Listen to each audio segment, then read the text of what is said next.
সম্মানিত ভিউয়ার্স, আমি এখন অবস্থান করছি চাঁপাইনবাবগঞ্জ জেলার শিখগঞ্জ উপজেলার দুর্লভপুর ইউনিয়নের মধ্যবর্তী স্থানে, যেখানে অবস্থিত ছিল নদী বিলাস। অর্থাৎ নদী বিলাসের হতে আমি উত্তর অঞ্চলে অবস্থান করছি। দেখতে পাচ্ছেন এই পাগলা নদীর তীরে আমি এখন অবস্থান করছি। দেখতে পাচ্ছেন যে পাগলা নদীতে এই যে বাংলার যে আবহমান দৃশ্য, এই যে নৌকা, এই যে তরি বেয়ে চলে আসছে মানুষ মাছ মারার উদ্দেশ্যে। আবারও দেখতে পাচ্ছেন এই যে পাগলা নদীতে এখন মানে নদীর মানে আসল রূপ, যেটি কানায় কানায় পানি যখন আসে সেটা হচ্ছে আসল নদীর রূপ। এই নদীর রূপে এসে মানুষ মাছ মারছে। আরও দেখতে পাচ্ছেন আপনি আমার ডান দিকে ট্যাগ জালে মানুষ মাছ মারছে, জেলে মাছ মারছে, জেলে মাছ মারছে, কি মনের আনন্দে তিনি বসে আছেন।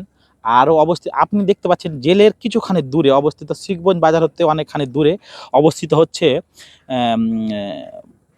দুর্লভপুর ব্রিজ, যেটি আগে ও কি ব্রিজ ছিল বলে এটা, দাঁড়াও কাটে দাও, যেটি শিখগঞ্জের বেলি ব্রিজ নামে খ্যাত। এই বেলি ব্রিজ শিখগঞ্জ তথা বিনোদপুর, মোনাকষা, পাকা বিভিন্ন ইউনিয়নের মানুষের যাতায়াতের ব্যবস্থার উন্নতিকল্পে এখন কাজ চলছে। নতুন ব্রিজ শুরু হতে যাচ্ছে, আর কিছুদিনে হয়তো বা পরে উদ্বোধন হবে।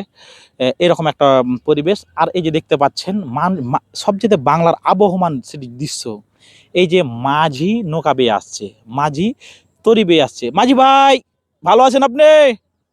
হ্যাঁ, থ্যাংক ইউ, ধন্যবাদ।